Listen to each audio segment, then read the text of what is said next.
విజయవాడ నగరపాలక సంస్థ కౌన్సిల్ సమావేశం ఈరోజు జరుగుతుంది.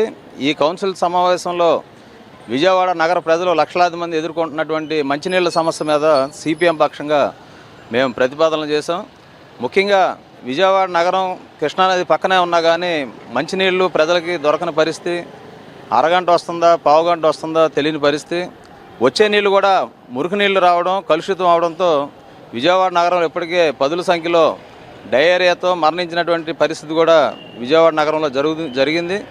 ఇప్పటికీ వేలాది మంది వాంతులు, విరోచనాలు లాంటి లక్షణాలతో ఆసుపత్రుల పాలయ్యి లక్షల రూపాయలు మరి ఖర్చు పెట్టుకున్న పరిస్థితి.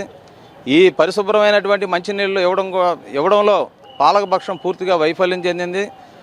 రంగునీళ్ళు వస్తున్నాయి, ఈ రంగునీళ్ళు అరికట్టండి అన్నా కానీ ఏమాత్రం పట్టించుకోవడం లేదు. ఎన్నికల పేరుతో ఓట్ల కోసం, సీట్ల కోసం పాగులాడినటువంటి నాయకులు మరి ప్రజల ప్రాణాలు పోతున్నా కానీ ఏమాత్రం పట్టించుకోని పరిస్థితి. మరి నగరంలో పరిపాలన ఉందా లేదా, మేయర్ ఉన్నారా లేరా అనే పరిస్థితి ఈరోజు నగరంలో ప్రజలు ఆలోచిస్తున్నారు.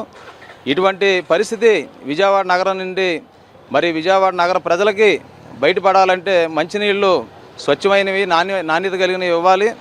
మరోవైపు విజయవాడ నగర ప్రజలు ప్రైవేటు మరి వాటర్ ప్లాంట్ల మీద ఆధారపడి ఈరోజు మంచినీళ్ళు కొనుక్కునే పరిస్థితి దాపురించింది. దీని నుంచి బయటపడే మార్గాన్ని పాలకపక్షం వెంటనే యుద్ధ ప్రాతిపదికన మంచినీళ్ళు కలుషితమైనటువంటి పైప్ లైన్లు మార్పు చేయాలి. అలాగే 15వ ఆర్థిక సంఘం పెండింగ్లో ఉన్నటువంటి రిజర్వాయర్ నిర్మాణాలని వెంటనే పూర్తి చేయాలి.